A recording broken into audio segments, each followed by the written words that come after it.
நள்ளிரவு 12 மணி. ஊரே தூங்குது. நம்ம கண்கள் மட்டும் தூங்கவே இல்லையே. இதுக்கெல்லாம் காரணம் என்ன? நம்ம வாங்கி வச்சிருக்க கடன் தான். விடிஞ்சா ஸ்கூல் ஃபீஸ், காலேஜ் ஃபீஸ், வட்டி, லோன், இஎம்ஐ இதெல்லாம் எப்படி தான் கட்டுறது? நடுத்தர குடும்பத்தில் உள்ளவர்களின் வாழ்க்கையை புரட்டி போடுவதே இந்த கடன் தான். இதெல்லாம் எப்படி சமாளிப்பது? அதை பற்றி ஒரு டிப்ஸை தான் நம்ம நாளில் சொல்லியிருக்கேன். வீடியோவை ஸ்கிப் பண்ணாமல் பாருங்கள். நம்மளுடைய வருமானத்தை சுரண்ட மாபெரும் எதிரியே அதுதாங்க. தினசரி வருமானம் 700 ரூபாய். இதில் எப்படி 5 லட்சம் கடன் அடைக்கிறது? இதற்கான ஒரு சில டிப்ஸை தான் கூட ஷேர் பண்ணியிருக்கேன். வீடியோ ஃபுல்லுமே ஸ்கிப் பண்ணாமல் பாருங்கள். ஹலோ ஃப்ரெண்ட்ஸ், வெல்கம் டு கண்கலை ஃபேமிலி விளாக். இது வரைக்கும் என்னுடைய வீடியோ பார்த்து சப்ஸ்கிரைப் பண்ணி சப்போர்ட் பண்ணுற அனைவருக்குமே மிக்க நன்றி. வாங்க வீடியோக்குள்ளே போகலாம்.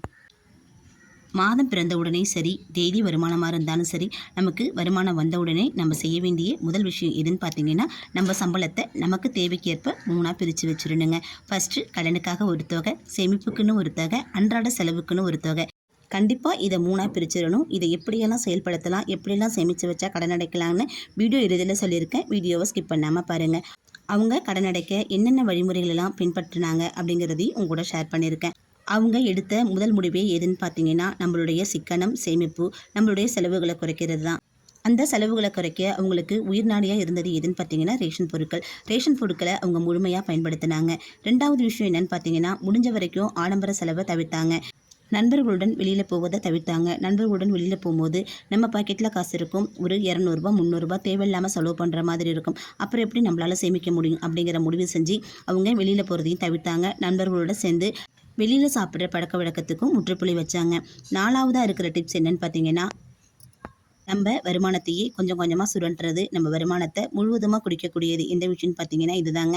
EMI, offer, online shopping, super market இதெல்லாம் நம்ம கண்டிப்பாக தவிர்த்துணுங்க. இஎம்ஐயில் நம்ம ஒரு பொருளை வாங்கினோன்னா நம்ம வரவுக்கும் செலவுக்குமே கரெக்டாக இருக்கும். ஆனால் அந்த பொருளை வாங்குறதுக்கு முன்னாடி 1க்கு 4 தடவை யோசிச்சு பாருங்கள். அந்த பொருள் ஒரு 4வது தடவை யோசிக்கும் போது இது தேவையா தேவையில்லையா அப்படிங்கிறது உங்களுக்கு தானாகவே புரிஞ்சிடும். அது மட்டும் இல்லை, இஎம்ஐயில் ஒரு பொருளை கட்டி நம்ம வட்டி கட்டி அந்த பொருளை வாங்கி பயன்படுத்துறதுக்கு பதிலாக நம்ம சிறுக சிறுக கொஞ்சம் கொஞ்சமாக சேமித்து வச்சுருந்து அந்த பொருளை வாங்கி நம்ம சந்தோஷமாக இருக்கலாம். நம்மளுடைய வட்டி பணம் வெளியில் போகாமல் இருக்கும். அதுக்கப்புறம் பார்த்தீங்கன்னா ஆஃபர், 1 வாங்கினா 1 ஃப்ரீ அப்படின்னு சொல்லிட்டு நம்ம வாங்கிட்டு வருவோம். அதை முழுமையாக நம்ம பயன்படுத்துவோமான்னு கேட்டால் பயன்படுத்தியிருக்க மாட்டோம். அப்போ எங்கே போகுது நம்மளுடைய காசு? அதில் அழிஞ்சு போகுது. நம்ம முழுமையாக பயன்படுத்தியிருக்க மாட்டோம். 1 மாதம் 2 மாதம் கழிச்ச பிறகு அந்த பொருளோட எக்ஸ்பைரி டேட் முடிஞ்சிடும். அதை வீணாக தூக்கி போடுவோம். மாதத்துக்கு 200 to 300 என்ன பண்ணுறோம்? வெளியில் தூக்கி குப்பையில் போடுறோம்.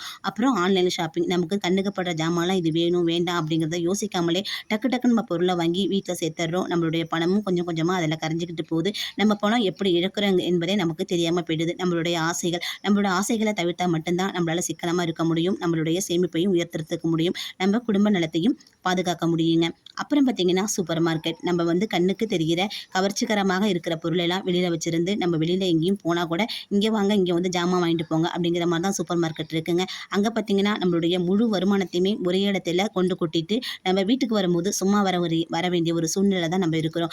முடிஞ்ச வரைக்கும் சூப்பர் மார்க்கெட்டுக்கு போகிறத தவிர்த்து விடுங்க. ஏன்னா அங்கே கண்ணுக்கு எட்டிய மாதிரி பார்த்தீங்கன்னா கலர் கலராக பிராண்டில் நமக்கு இந்த பொருளை வாங்கினா இந்த பொருள் இலவசம், இந்த பொருள் வாங்கினா இந்த பொருள் இலவசம் அப்படிங்கிற மாதிரி தான் இருக்கும். ஆனால் நம்ம பொருளை மட்டும் வாங்க மாட்டோம். அந்த பேக்கிங் பண்ணியிருக்க பேக்கேஜுக்கு, அதில் போட்டிருக்க பிராண்ட் விளம்பரத்துக்கு எல்லாத்துக்குமே சேர்த்து தான் நம்ம காசை கட்டி நம்ம வாங்கிட்டு வருவோம். அது மட்டும் இல்லை, நம்ம அங்கே பயன்படுத்துகிற லைட்டு, ஏசி, காற்று இதுக்கு எல்லாமே சேர்த்து தான் ஒரு பில்லு போட்டு அவங்க வச்சுருப்பாங்க. அப்போ நம்ம என்ன பண்ணுறோம்? இந்த பொருளுக்கு மட்டும் காசு கொடுக்கல, அவங்க பயன்படுத்துகிற பேப்பருக்கும் அவங்க வச்சுருக்க விளம்பரத்துக்கு தான் நம்ம காசு கொடுக்குறோம். அதனால் சூப்பர் மார்க்கெட்டுக்கு போகிறத முற்றிலுமாக தவிர்த்துடுங்க.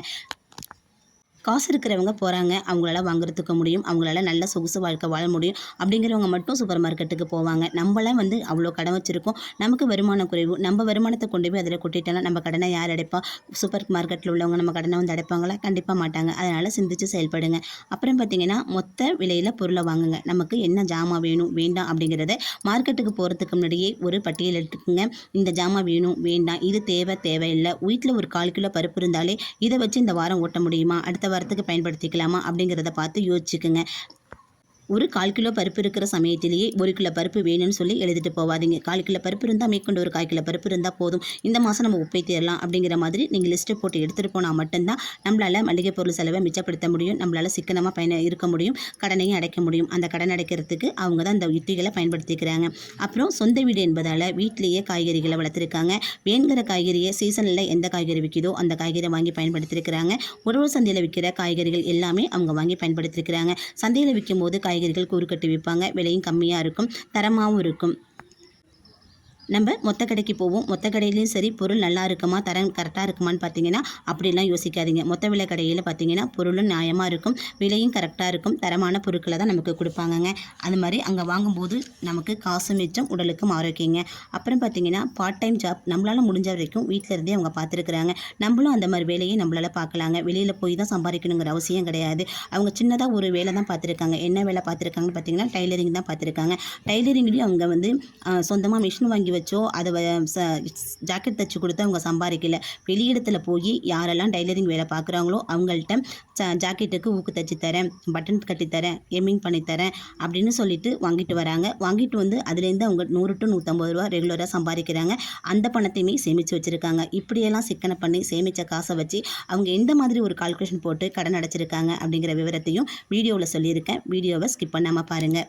சிக்கனம் என்பது கஞ்சத்தனம் கிடையாது. நம்மளுடைய வாழ்க்கையில் செலவை குறைச்சி சிக்கனத்தை மேம்படுத்தினா மட்டும்தான் நம்மளால் சேமிக்கிறதுக்கு முடியும், நம்ம வாழ்க்கை தரத்தையும் உயர்த்துறதுக்கு முடியும்.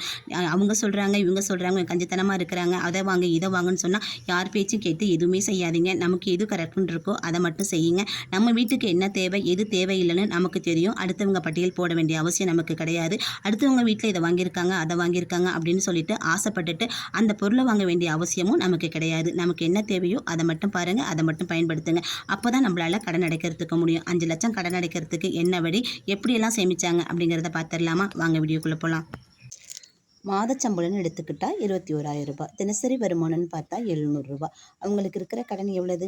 5 லட்ச ரூபாய் கடன் இருக்குது. அதை அடைக்கிறதுக்கு சிறந்த ஒரு சேமிப்பு முறையை தான் அவங்க தேர்ந்தெடுத்தாங்க. அதுக்கு முன்னாடி வந்த சம்பளத்தை எல்லாம் செலவுக்கும் வரவுக்குமே கரெக்டாக இருந்துச்சு. இதுக்கு மேலே இருந்தால் நம்மளால் சமாளிக்க முடியாதுன்னு சொல்லிட்டு சரியான ஒரு திட்டமிடுதல் பட்ஜெட் முறை இருந்தால் மட்டும்தான் நம்மளால் கடன் அடைக்க முடியும். அந்த மாதிரி தான் ஒரு சேமிப்பு முறையும் கூட சொல்லியிருக்கேன். தினசரி வருமானத்தில் அவங்க எடுத்து வச்ச காசு எவ்வளோன்னு பார்த்தீங்கன்னா 400 ரூபாய். எதுக்கு ஒதுக்கிட்டாங்கன்னு பார்த்தீங்கன்னா கடனுக்காக அதை ஒதுக்கிட்டாங்க. அப்புறம் பார்த்தீங்கன்னா 150 ரூபாய் மளிகை ஜாமானுக்காக, அப்புறம் எமர்ஜென்சி செலவுக்காக 150 ரூபாயை ஒதுக்கிட்டாங்க. அப்புறம் மீதி இருக்கிற 150 ரூபாயை ஏலச்சீட்டுக்கு சேமிப்புக்குன்னு அவங்க காசு பணத்தை ஒதுக்கிட்டாங்க. அப்புறம் பார்த்தீங்கன்னா அவங்களுக்கு வீடு இருக்கிறது சொந்த வீடு. இதே வந்து உங்களுக்கு வாடகை வீடாக இருந்ததுன்னா நீங்கள் இந்த ஏலச்சீட்டுக்கு உள்ள பணத்தை வந்து ஒரு 50 ரூபாயை குறைச்சிட்டு நீங்கள் அதை வந்து வாடகைக்கு தகுந்த மாதிரி நீங்கள் அட்ஜஸ்ட்மெண்ட் பண்ணிக்கோங்க. 400 ரூபாயை நம்ம வந்து ஒரு நாளைக்கு அவங்க சேமிப்புக்காக எடுத்து வைக்கிறாங்க, அதாவது கடன் அடைக்கிறதுக்காக. அப்போ வந்து அவங்க ஒரு வருஷத்தில் எவ்வளோ கடன் அடைக்கிறதுக்கு எடுத்து வைக்கிறாங்க காசுன்னு பார்த்தீங்கன்னா 1,46,000 ரூபாய் எடுத்து வைக்கிறாங்க 365 நாளில். அப்புறம் பார்த்தீங்கன்னா 30 நாளைக்கு 150 ரூபாய் எடுத்து வைக்கிறாங்க 4,500 ரூபாய். அது ஒரு 1 லட்ச ரூபாய் சீட்டு கட்டுறதுக்கு.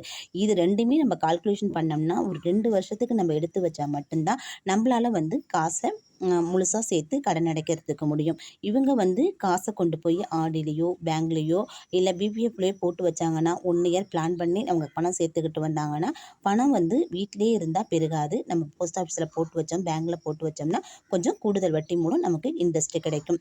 அந்த மாதிரி அவங்க செஞ்சுக்கலாம். 1 இயர் சேவிங் அமௌண்ட் எவ்வளோன்னு பார்த்தீங்கன்னா 1,46,000 ரூபாய். இதே மாதிரி ரிப்பீட்டடில் அவங்க 2 வருஷத்துக்கு சேமிக்கிறாங்க. சேமிக்கும் போது அவங்களுடைய சேமிப்பு தொகை எவ்வளோன்னு பார்த்தீங்கன்னா 2,92,000 ரூபாய் பணமாக மட்டும் சேமித்து வச்சுருக்கிறாங்க. அப்புறம் பார்த்தீங்கன்னா 20 மாதத்துக்கு அந்த ஏலச்சீட்டு போட்டிருக்கிறாங்க. 4,500 ரூபாய் அதன்படி அவங்க கட்டிக்கிட்டே வந்திருக்காங்க. ஒரு மாதம் மட்டும் 5,000 ரூபாய் எடுத்து வச்சு பணம் கட்டியிருக்காங்க. அப்படி கட்டும் போது பார்த்தீங்கன்னா 1 லட்ச ரூபாய். அப்போது 2,92,000 ரூபாய் 20 மாத முடிவில் அவங்க எவ்வளோ கட்டியிருக்காங்கன்னா 1 லட்ச ரூபாய். மொத்தம் அவங்கள்ட்ட பணம் எவ்வளோ இருக்குது, சேமிப்பு மூலம் வந்தது 3,92,000 ரூபாய் அவங்க கையில் காசு இருக்குது. அப்புறம் 3வது வருஷத்தில் சீட்டு சேர்றாங்க. அவங்க ஃபஸ்ட் சீட்டை விட்டு 2வது சீட்டை அவங்க ஒரு குறிப்பிட்ட தொகை தள்ளி ஒரு 20,000 தள்ளி 80,000 ரூபாய் கையில் வாங்கிக்கிறாங்க. 20 மாதம் சேர்த்து வச்சுருந்த தொகை வாங்கினது அவங்க 1 லட்ச ரூபாய். 20,000 அவங்க தள்ளியே போதும் அப்படின்னு சொல்லிட்டு 80,000 ரூபாய் கையில் வாங்கிடுறாங்க. அப்போ அவங்கள்ட்ட மொத்தம் 2 வருஷம் முடிவில் அவங்க கையில் எவ்வளோ காசு இருக்குன்னு பார்த்தீங்கன்னா 4,72,000 ரூபாய் அவங்க பணமாக மட்டுமே சேமித்து வச்சுருக்கிறாங்க. அவங்க ஆடிலேயே போஸ்ட் ஆஃபீஸில் எதுலேயே பணம் போடலை, பணத்தை வந்து கையிலேயே வச்சு அவங்க பெருக்கிட்டு வச்சுருந்துருக்காங்க. அப்புறம் பார்த்தீங்கன்னா அந்த அம்மா வீட்டில் இருந்தே என்ன பண்ணியிருக்காங்கன்னா பகுதி நேர வேலை பார்த்துருக்காங்க. பகுதி நேரம் வேலை பார்க்கும் போது அவங்களுக்கு வர வருமானம் எவ்வளோன்னு பார்த்தீங்கன்னா 100 ரூபாய். அவங்க தினசரியுமே இந்த வேலை பார்த்துருக்காங்க. எப்படின்னு பார்த்தீங்கன்னா டைலரிங் வேலை தான், தைக்கிறது கிடையாது. தச்சவங்கள்ட்ட இருந்து சட்டையை வாங்கிட்டு வந்து வந்து அவங்களுக்கு எம்மிங் பண்ணி கொடுக்கறது, ஊக்கு கட்டி கொடுக்கறது, காசா கட்டி கொடுக்கறது, கொக்கி கட்டி கொடுக்கறது, இந்த மாதிரி சிறு சிறு வேலைகளை பார்த்து அதுலேருந்து ஒரு ரூ. 100 வருமானம் ஈட்டி அந்த பணத்தையுமே சேமிப்புக்காகவே ஒதுக்கிட்டாங்க. அந்த மாதிரி அவங்க ஒதுக்கும்போது ஒரு வருஷத்துக்கு ரூ. 36,500 அவங்க சேமித்து வச்சிருக்கிறாங்க. அப்போ 2 வருஷத்துக்கு அவங்க எவ்வளோ சேமிச்சிருக்காங்கன்னு பார்த்தீங்கன்னா ரூ. 73,000 அவங்களால சேமிக்க முடிஞ்சிருக்கு. மொத்தம் அவங்க 2 வருஷம் முடிவில் எவ்வளோ சேமிச்சிட்டாங்கன்னு பார்த்தீங்கன்னா ரூ. 5,45,000 அவங்களால சேமிக்க முடிஞ்சிட்டு அவங்களுடைய கடனையும் ஈஸியாக ரூ. 5,00,000 அடைச்சிட்டாங்க. ரூ. 45,000 பணமும் அவங்கள்ட்ட மீதம் இருந்திருக்கு.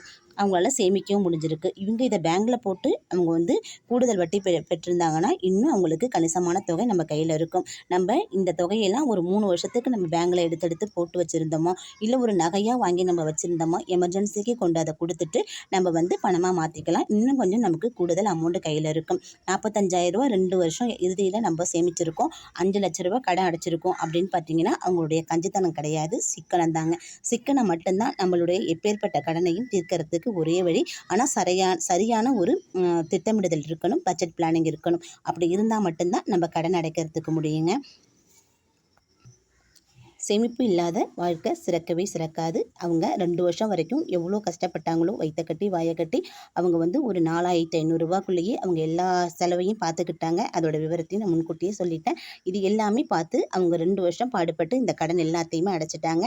இப்போது அவங்க நிம்மதியாக இருக்கலாம். அவங்க இனிமேல் எடுத்து வைக்கிற பணம் எல்லாமே அவங்களுடைய வாழ்க்கை முன்னேற்றத்துக்கு தாங்க பயன்பெறும். வீடியோ முழுவதும் பார்த்துருப்பீங்கன்னு நம்புகிறேன். பிடிச்சிருந்தா என் சேனலுக்கு ஒரு லைக் கொடுங்க. மறக்காமல் சேனலை சப்ஸ்கிரைப் பண்ணி சப்போர்ட் பண்ணுங்கள். நீங்கள் கொடுக்குற லைக், ஷேர், கமெண்ட் இதெல்லாம் என்னுடைய வெற்றி பாதைக்கு வழிவகுக்கும். எந்த மாதிரி வீடியோ வேணும்னு சொல்லிட்டு கமெண்ட் பாக்ஸில் கமெண்ட் பண்ணுங்கள். இது வரைக்கும் என்னுடைய வீடியோ பொறுமையாக பார்த்ததுக்கு மிக்க நன்றி. வாழ்க வளமுடன்.